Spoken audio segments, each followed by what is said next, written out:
buckets. My name's Matt Moore. I'm the senior NBA writer for the Action Network, joined by Michael Fiddle at Fiddle's Picks on Twitter and the Action Network app, where every day he does a betting breakdown that covers the entire market because he's the maestro of the market.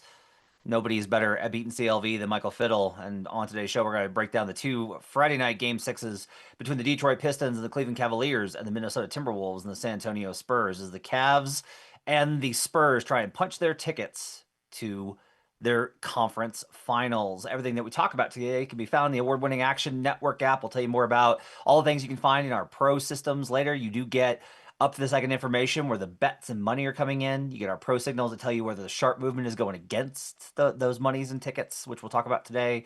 You can get our pro projections powered by Roto Grinders, all sorts of great stuff. Just download the Action Network app and sign up for the Action Pro program at actionnetwork.com/pro. Use code POD20 for $20 off the annual price. Fiddle, let's talk some hoops. We got two games tonight in the conference semifinals.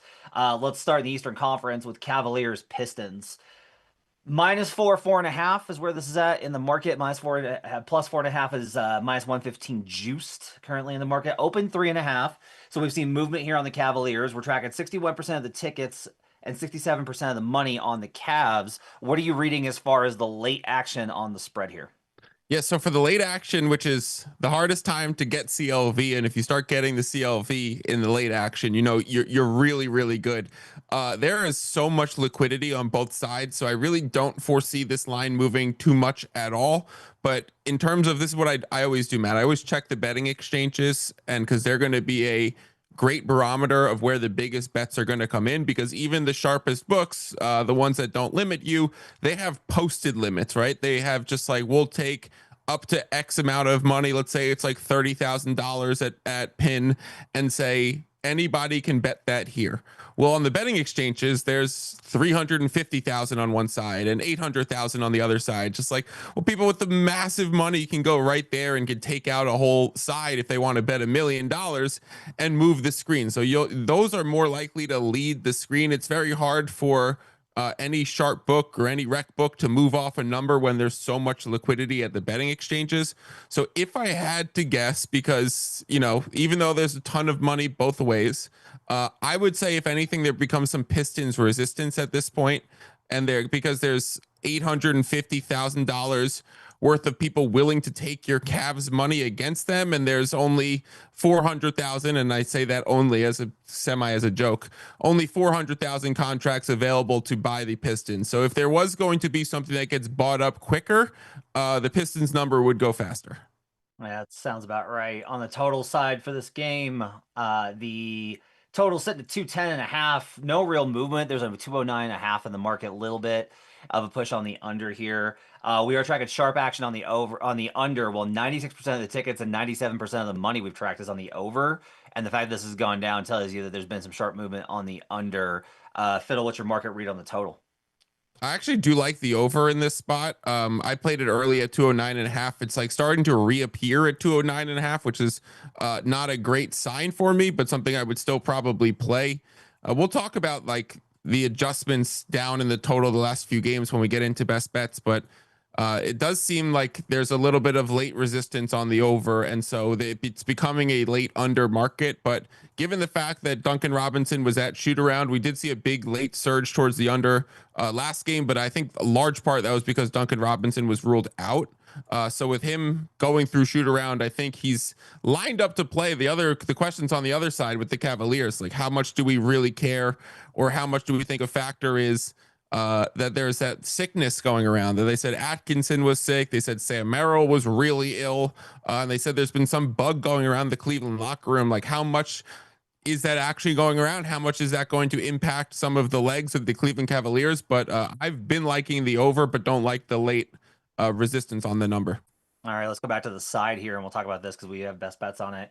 The trends are not good here for the Detroit Pistons. Road dogs that are down 3-2 are 17-40 straight up in game six.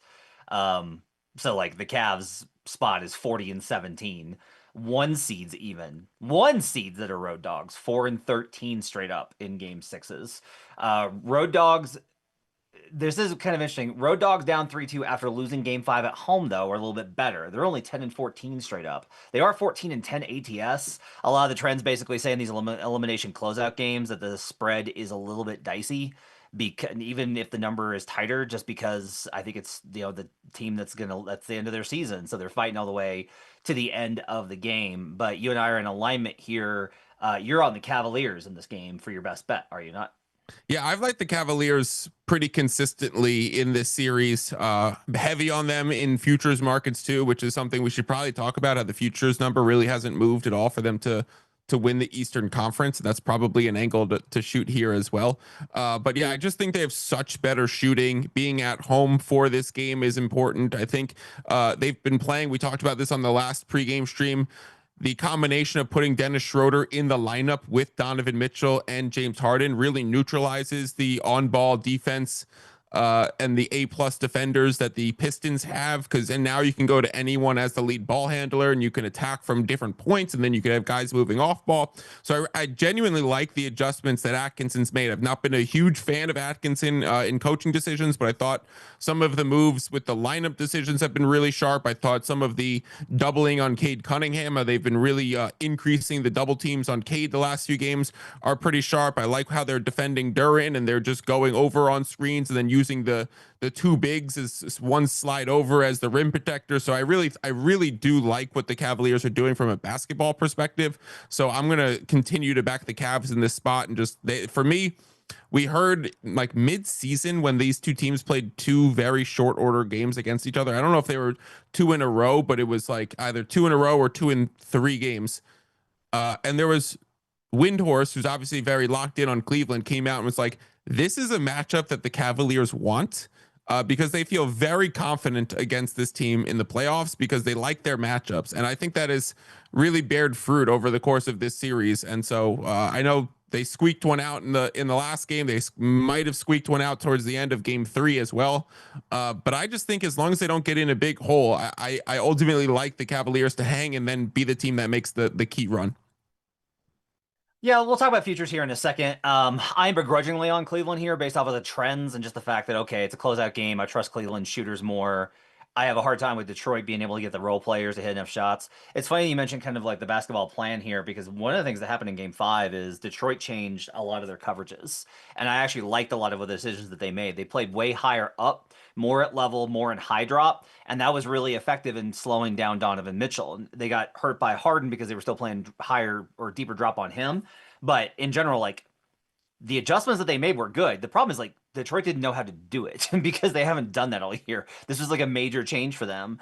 I kind of go for the idea of like, all right, you know what, how you try to do something different in game 5. It didn't go well, but now you have 2 days to work on it and maybe get better at those things going into this game, which is, you know, obviously for your lungs here. So, like, all of those kind of factors, the basketball side, I kind of like tilt a little bit towards the Pistons, but ultimately, like, spot, home, all of these types of things. The other problem I have is like winning 4 in a row is hard. Like, that's the other thing that gives me pause here. I'm on Cleveland. I'm on Cleveland money line. I just, like, it's hard to be a team 4 times in the playoffs, especially a 1 seed, especially a team that plays as hard as Detroit does. It will not shock me if this goes long. I will be on overtime again tonight after already being on 2+ overtimes in the series. Hit on overtime in game 5. I'm hoping for another hit here in game 6. I just think that I think the series is much closer than the first couple of games kind of indicated, where it was swung wildly. And as we get later, I think that we get a good chance of getting home on 20-1 to overtimes in one series. I'm pretty hopeful on that, but of course you're trying to hit a very narrow lane there. Futures wise, I think this is an interesting question, Fiddle, because like one of the things that I've been looking at, because I bet all these conference finals parlays, because that's just how I roll, conference finals MVP parlays. One of the things is like I've been going through my brain of, okay, what does a series versus the Knicks look like? And that's really fascinating because one, I think the Knicks, okay, model says the Knicks win it. Or I'm sorry, model says the Cavs win it. I have the Cavs favored versus the Knicks somehow. And I'm like, what are you doing? This is another case where I'm like, what is wrong with you? Don't do that. because I really like the Knicks, and I think the Knicks are playing the best basketball, and they have like the highest floor and all these types of things. When you look at the futures market, what do you kind of see from a Cavs perspective as far as what we see in the market?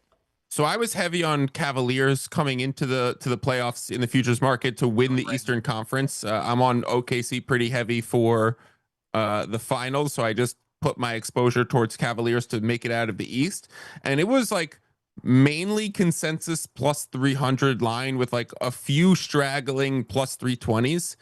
And we're now on the brink of the Cavaliers being in the Eastern Conference Finals against the Knicks and also avoiding the Celtics in that. And it's still a consensus plus 300 in the market. So like I'm pretty confused at that. I'm going to pull up where I have the Knicks versus Cavaliers ranked. I assume, I mean, obviously the Knicks are going to be slight favorites in Yeah. the series because of home court, but I'm with you. I'm like, I actually think the Cavaliers will be similar to this series, longer favorites at home, right? Because we've seen Cavaliers hit -5 at home during the series. We have seen Pistons hit max -4 and like some soft 4.5s.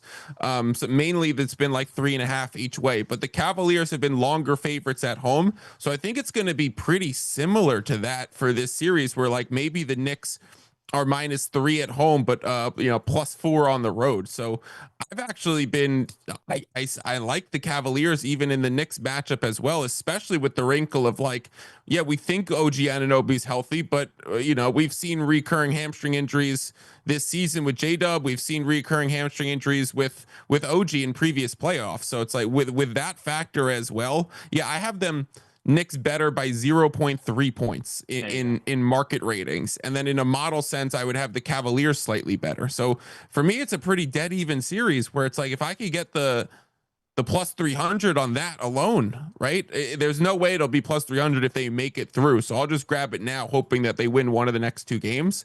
But I would love, I at this point, it's telling me even if the Cavaliers make it through and they're a plus, 250, I'm going to love that number as well.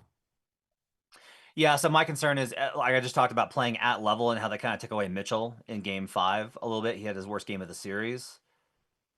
The Knicks are going to play a ton of at level because Towns is way better playing at level than he is in drop. He's so much better in that situation. Now, as long as Mike Brown doesn't go too big, like if he goes too big, now there's going to be trouble because Mitch Robinson is going to drop, and then Donovan Mitchell's going to eat you alive. So well, depending on what happens, regardless of what happens, Brandon and I will be on the series preview for whichever series comes out, whether it's Knicks Cavs or Knicks Pistons. Should be a really interesting one. Cleveland trading right now at Kalshi 25 cents That number's crazy to me. to win the Eastern Conference. Yeah, 25% to win the East. Yeah, I bought more of it today and at Kalshi, and that's the same number that I played into before the playoffs even started.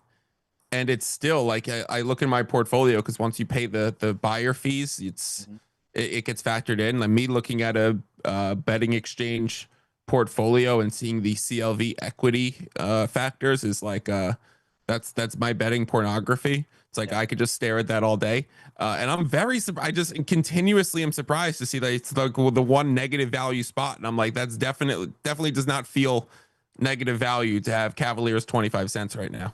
Yeah. Okay.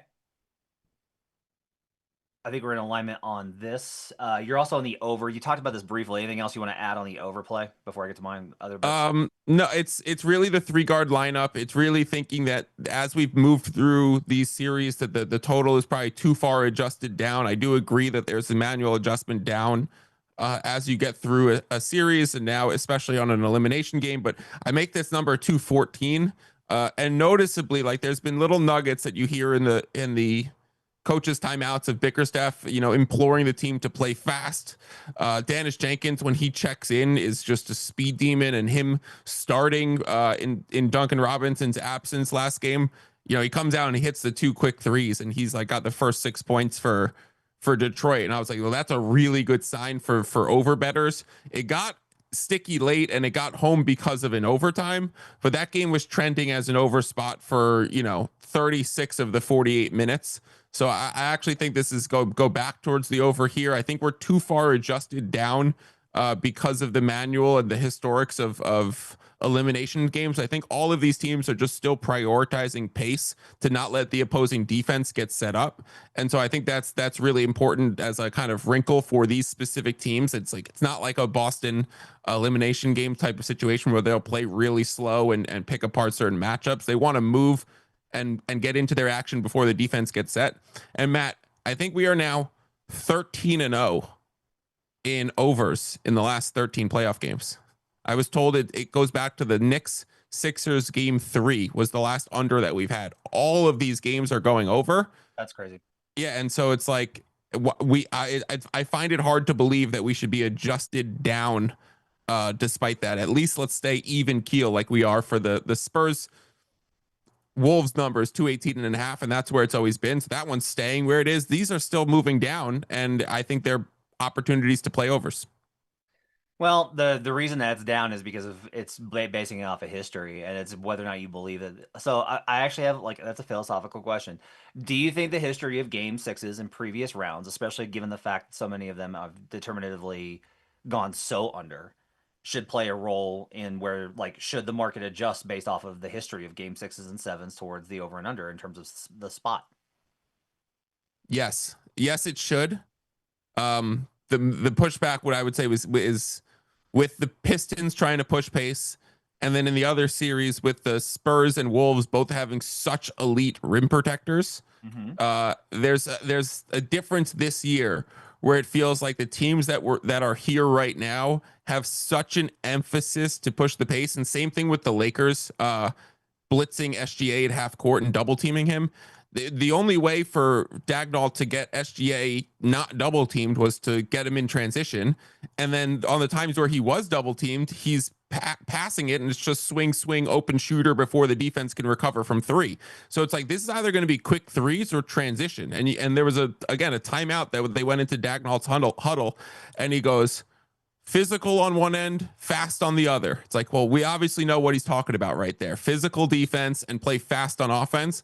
And those things, when I hear those coaching nuggets, those are legitimately actionable coaching interviews to happen. You hear them all the time in the WNBA where the coaches and the side interviews tell you what they're trying to do. They're so helpful for live betting situations and even betting into the next game and future matchups. So the trends are, if you're curious, game 6 and 7 after the first round, those two rounds combined, 114, 63 and 3, 65% to the under since 2003. The last 24 game sixes since 2000 and 2021 have gone 15 and 9 to the under.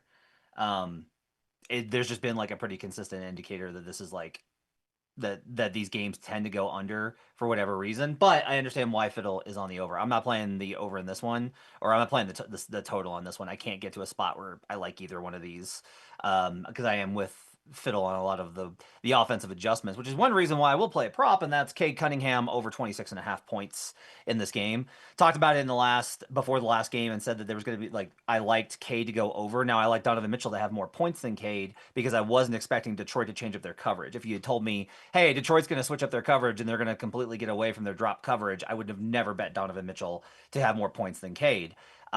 Meanwhile, Cade has gotten so much more comfortable after seeing this coverage for now 5 games in a row, 6 games in a row will be this one, that he's gotten a lot better at some of the mechanisms. The easiest thing when a guy comes out, when the guy guarding your screener comes out and he plays to the edge of when you're trying to get over the screen and they're playing at level, right? Trying to put 2 on ball. Reject it. Just go the other way. You fake like you're going to go over the screen. You come back the other way, and you've got a downhill lane. K did that over and over and over again. Cavs aren't going to get away from it because they would still rather make him into that situation. Get downhill, beat Evan Mobley at the rim. Get downhill, take a pull-up jumper. Get downhill, and not necessarily kick out because the Cavs are still kind of guarding the guys they need to guard as far as the other guy I'll talk about. But in general, like he's just going to be able to get to his pull-up jumper a lot more, and he isolated a lot more. They did a little more of that. They did things to get Cade going in Game 5. That was a real positive step for them. So I'm going to have Cade Cunningham over 26.5 points. We don't know if Duncan Robinson's going to play tonight. Waiting on word for that. I'm actually trying to check right now to see whether or not that's going to pop up in the old notifications as far as whether or not Duncan Robinson's going to go after missing Game 5. I will like Duncan Robinson over 2.5 3-pointers if he does play. They started moving. The other thing that the Pistons did in Game 5, they started moving the pick further up the floor, so they're giving him a K to screen closer to half court, which means that Duran has more room to roll, or the smalls even when they do that, and that opens up Duncan a lot more. They even were starting to screen more with him in Game 4 to get him on pick and pops. Duncan's still going to get a high volume of 3-point attempts. In Game 4, he just didn't hit any. He'll still get those 3-point attempts in this game. I like him to go over here, over 2.5 threes as well, which we'd be like, why would you not like an over there? And I'm just like, because I don't know how the rest of the team is going to shoot, or if James Harden's going to go 3 of 14. I will go ahead and stick with Cunningham over 26.5 points and Robinson over 2.5 threes, despite the fact that I like the Cavs on the money line tonight. Again, everything leads to an over. I just am nervous about that bet. All right, in the late game, the Minnesota Timberwolves take on the San Antonio Spurs. Spurs looking to close out and advance to the Western Conference Finals for the first time since 2017, I want to say. Yeah, it would have been 17 versus that Warriors team, maybe 16. Line on this game is 5.5, open 4.5. Tickets and money are on the Spurs. 73% of the tickets, 78% of the money. And it looks like there's a plus 5.5 on the Wolves at minus 102. So this might go to actually 6 before we get to tip off, Fiddle. What's your read on the market? Yeah, it's been Spurs kind of one-way action. This is it opened with the sharper books pricing this long on the Wolves, like the plus 5.5s, and those were taken out just because it was different from the rest of the screen. And now it seems like the whole screen is caught back up and started moving back that way. I'm surprised, but I couldn't find my entry point on Spurs, but it was a Spurs or nothing spot for me. And market is heavily indicating Spurs are the right side. And I thought you put an interesting article in the Action Slack today where you mentioned the shot quality, and it shows that Minnesota's shot quality is so much higher than their regular season.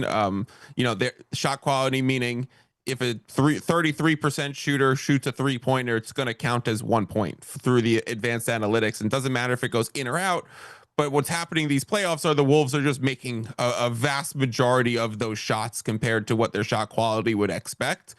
So they're running really good. They're getting good cards at the poker table. And so it screams to you that you have to say Spurs or nothing. I'm not saying you, but like us as bettors. Generally, you. Yes. Yeah. Us as bettors probably says Spurs or nothing because the Spurs have kind of dominated this series and destroyed in the Wemby minutes. And the factors that have gone Wolves' way has kind of been luck based. Yeah, that's kind of it. Is like I like the Wolves in this series a lot when it started, but they had to get Game 3. The minute they didn't get Game 3, I was like, all right, series is over. And in reality, a big part of this is that Victor Wembanyama has been so much better than I was willing to bet he would be. Like I thought he would struggle with the physicality of the Wolves, and that this would be a spot where the young player kind of gets pushed around, and he has just stepped up and obliterated them with pick and pop action, been comfortable slipping to 3 and knocking down threes over Rudy, then getting Rudy out of position, driving downhill. They've run him as a ball handler in pick and roll, which is insane for a 7'4" guy. They've just, and versus the drop coverage, the guards have gotten whatever they wanted. Stephon Castle dunks, Dylan Harper floaters, Devin Vassell dunks, De'Aaron Fox layups. Like they've just gotten whatever they wanted to because Rudy is having to spend so much time worried about Victor Wembanyama. Some trends for you here, if you are someone that does buy into the trend side: road favorites in closeout situations since 2003, 84 and 41 straight up, 68, 55 and 2 ATS. In game sixes, they're 32 and 14 straight up and 29 and 17, 63% against the spread. Coming off a win when they lost the previous game, so you won game 5 to go up 3-2. Those teams are 19 and 7 straight up, 16 and 10. So you don't, it doesn't really matter what order that you kind of get into. And road favorites that won by 20 to get their third win of the series are 15 and 8 straight up and ATS. So usually it's like that bounce back spot, right? Like, oh, you had a really dominant performance in game 5.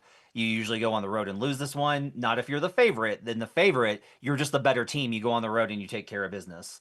And teams that are favored by less than double digits in a closeout game are 73 and 41, 60, 53 and 1, And finally, road favorites of greater than 3 in a closeout game. So between 3 and the 10-point one are 48, 33, and 2, 59%. That's a lot of numbers. I will just sum up. The numbers I'll say that the road favorite gets it done in a closeout game. If you are the better team by the market and you are in position to close the series, you do so and you win by margin. You do beat the spread in those situations.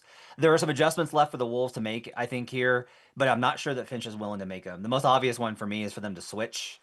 Everyone wants them to back off and build an interior defensive shell around the paint and dare the Spurs to hit shots. The problem I think with that is that they kind of assume that if you sink back, you can handle a drive. This is a misnomer in NBA. There was an analysis piece on Twitter I saw today that suggested this, that why are you having Julius Randle guarding De'Aaron Fox on the perimeter? You should just have him sink off of him and go under. The problem with this is that if you let guys like Fox and Harper and Castle get a head of steam going towards the basket, their change of direction is so fast and you're stationary. Guess what happens? You foul them. And there's actually a lot of instances of this in the series of when they do kind of play off of them, those guys are getting into their body and then moving away and then drawing a foul and then finishing the shot anyway and getting the and one. So I think switching is a better path, but I'm just not sure Finch is ready to do that. They need to run some more pin downs to get some of their shooting going, but I don't think Finch has a lot of confidence in those shooters.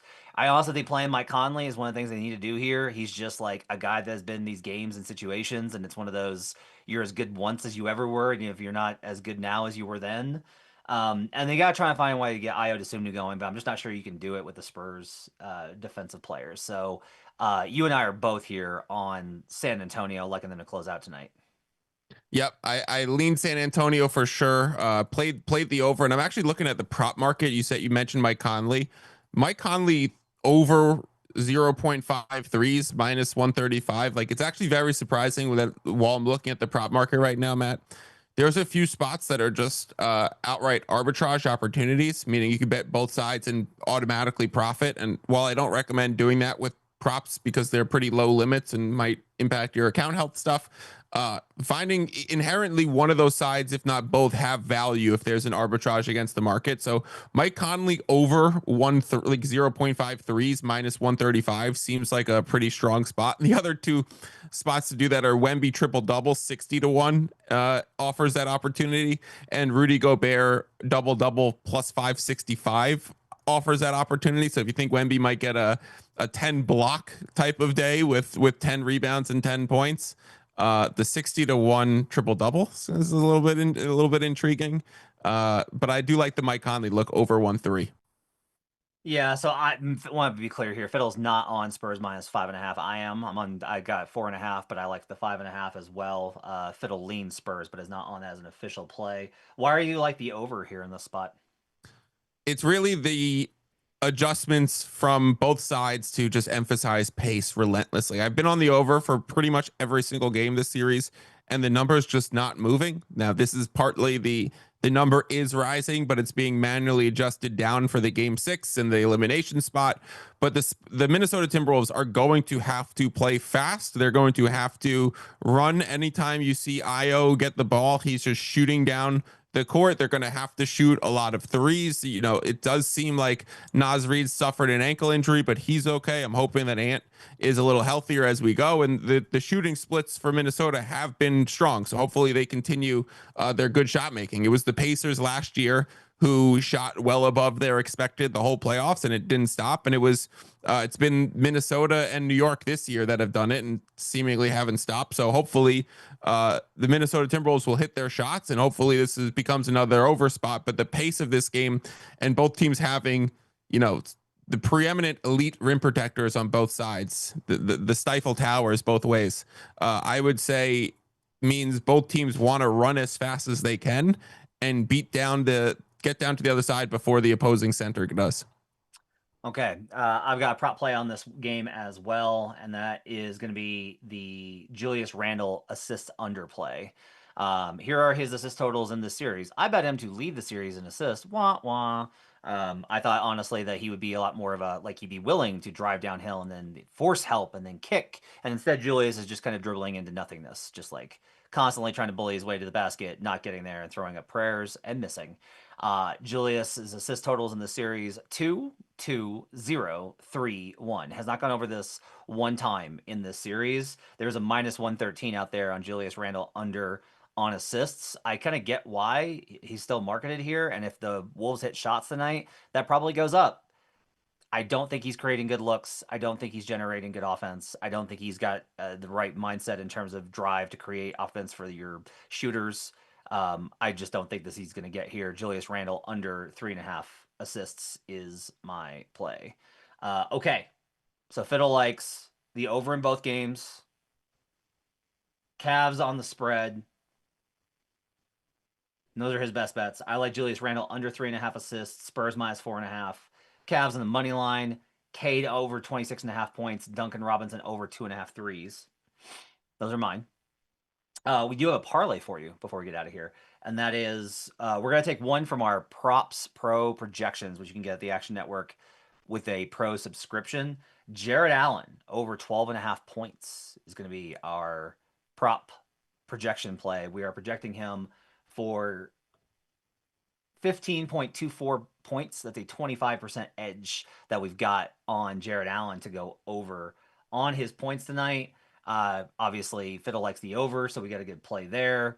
Jared Allen getting, like, I will also say Harden's got the ball a lot more, and Harden's going to throw lobs a lot. So guess who's throwing the lobs to? There you go. As you see the Action Pro projections there on the screen. Paul Reed also projected for over tonight. That's an interesting play in case I think the Pistons should go to double big and then play Paul Reed more off the bench, but I don't know if JB Bickerstaff is going to get there. So our parlay, Jared Allen over 12.5 points. We're going to take the Spurs Wolves over 218.5 from Fiddle. And we're going to take Naz Reid over 1.5 threes as a bonus play from me.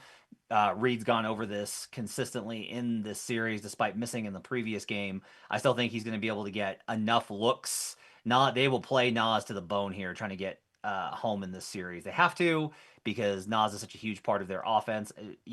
Finch trusts him. In the series, he's gone 2, 3, 4, 0, and then 3 in the last game. Did go over in the last game despite losing by 29 points. He's still gone over this. So over 1.5 threes, minus 180. Put those together, and you can get plus 417 in the market. All right, that's going to do it for buckets. Appreciate you guys being with us all throughout the week. If there are game 7s, we will still have buckets for you on Sunday. You will have a show, or actually on Saturday. We're going to do a show. It will not be a pregame show on Sunday, but we will do a show for you on the podcast side, which you can subscribe to wherever you get podcasts. It'll also be here on youtube.com/The Action Network. We will have a Best Bets episode for you. If either series wraps, and they start on Sunday, or regardless of when, Brandon Anderson and I will have series preview for you also up in the podcast. So make sure to be on the lookout for that. Appreciate you guys being with us. Enjoy the games on Friday night. Till the next time, let's get buckets.